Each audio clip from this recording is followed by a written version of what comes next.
Yo, what's going on, YouTube? Back at you again with another one, man. It's your boy Chevy Boy. Corn. Uh, Man, it's been a rough couple of weeks, man. I got discouraged a little bit, got disappointed, but I did record some stuff, man. I'm sorry I haven't been able to keep y'all up to date. That is my apologies. I got backed up and busy with work and all kind of stuff. I've been able to do a little bit of tinkering on the engine, little by little, just a little bit of stuff here and there. But I did have some problems, man. Ended up finding water that when I pressure washed the motor, it got past the intake manifold gaskets. Um, and I should have torqued those things down just a little more before I cleaned the motor, but I didn't. But yeah, it got past the intake manifold gasket, man, and some of the valves were open in the head, and sure enough, seeped into the damn cylinder. So ended up finding that out because I was, as I was cleaning the motor, I flipped it over once and I saw water draining out. I'm like, oh shit. So that's when I notated which valves are open, and sure enough, those particular cylinders had water on top of the pistons. So what I ended up having to do is ended up having to clean up um, the cylinders and the pistons, man. There was some discoloration on the cylinder walls, but man, I went in there with Scotch-Brite and WD-40, man, and everything is smooth. You don't feel any grainy feels or nothing. I got all that gunk out of there, and it actually looked really good. It came out really good, so I'm actually happy. So I'm gonna do a I cleaned up I got the head scraper with the carbine bit. That's really fat and really flat and really sharp, and I cleaned up the deck right here and everything, and that feels good. It real feels smooth.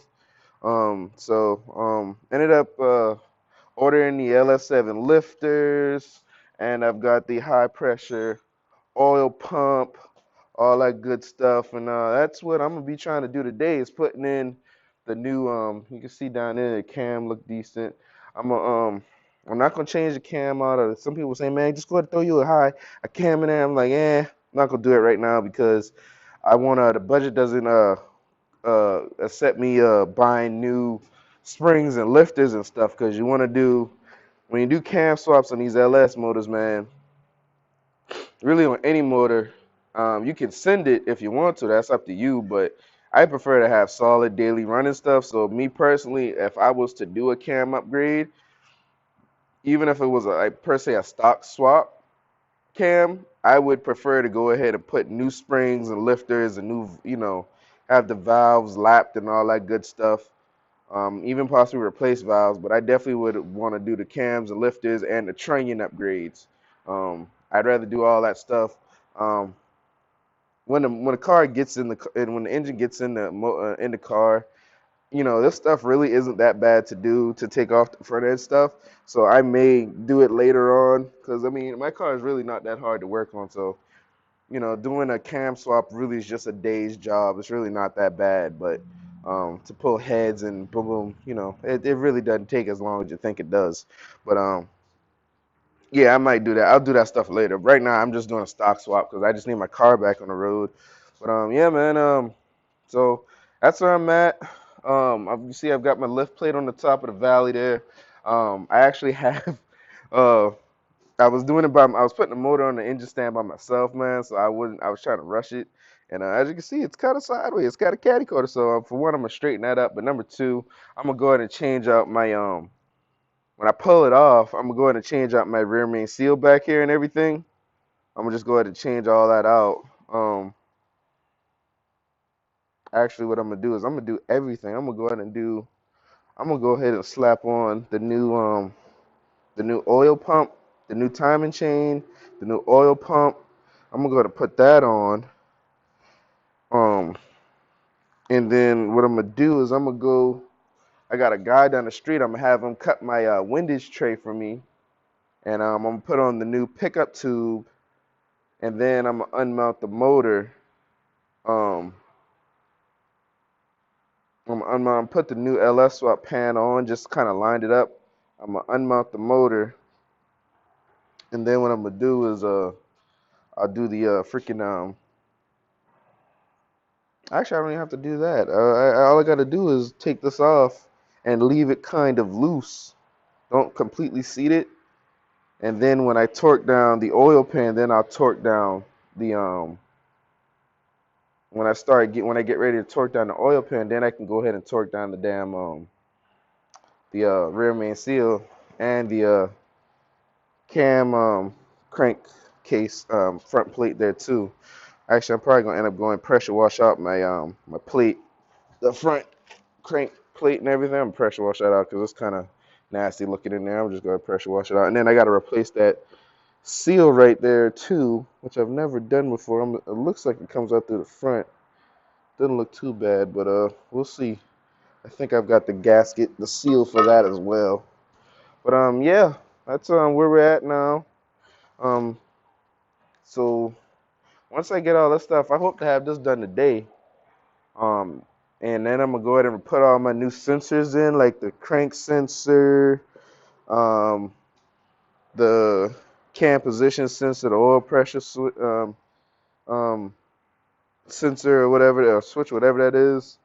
I've got new knock sensors, and all that, which somebody told me I don't actually need the knock sensors. I could delete them, but I don't know. I'll just go ahead and put it back in. I already got them. I already got the new harness and everything, so I'll just put it back in. Um, yeah, so that's where we're at. Um, I can probably go ahead and start mounting some of the stuff on the front drive, especially like the new water pump. I got the F-body style water pump, and I've got the spacers for it too to line up with the truck accessories. And mine is also tapped, where I can actually tap in straight in from my steam ports because I got new steam port tubes and all that stuff. And it's got a spot in there I can actually just tap in. It actually cleans it up a whole lot.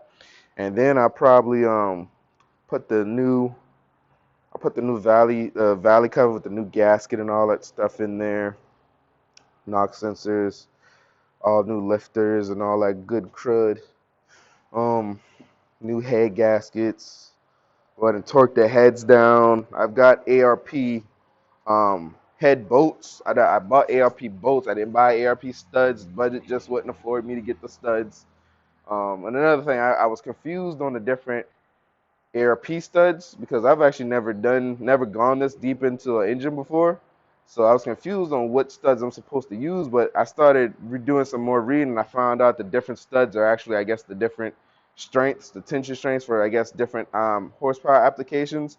So I could have went with I probably should have just got like one for like 1,000 horsepower, you know, even though I don't really need that because I'm not trying to get anywhere near 1,000 right now or no time soon. I could have just put them in there, had them in there for when I do decide to go that way. But anyways, enough rambling on about that. I'm about to get back to work. On that, and what time is it now? Let's see.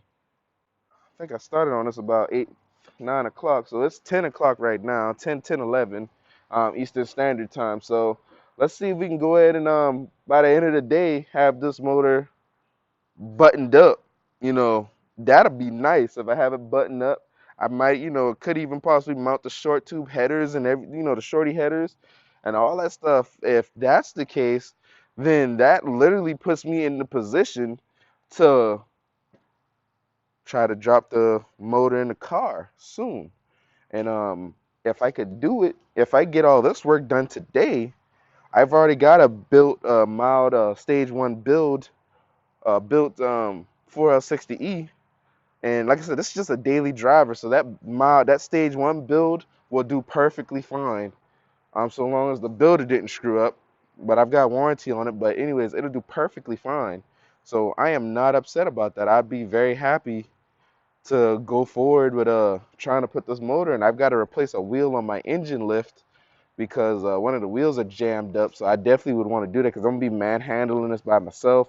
Buddy of mine who was helping me, he had to have some surgery recently, so he's down for the count for several weeks. So I can't ask him to help me with this unless I got some of my other buddies out there who want to come and help me out, throw manhandling this motor. But I'm gonna replace that one wheel on that engine lift, and I think I should be able to manhandle it by myself. But yeah, man, if I get this engine buttoned up today, I think we're in good looking to try to get it in the car.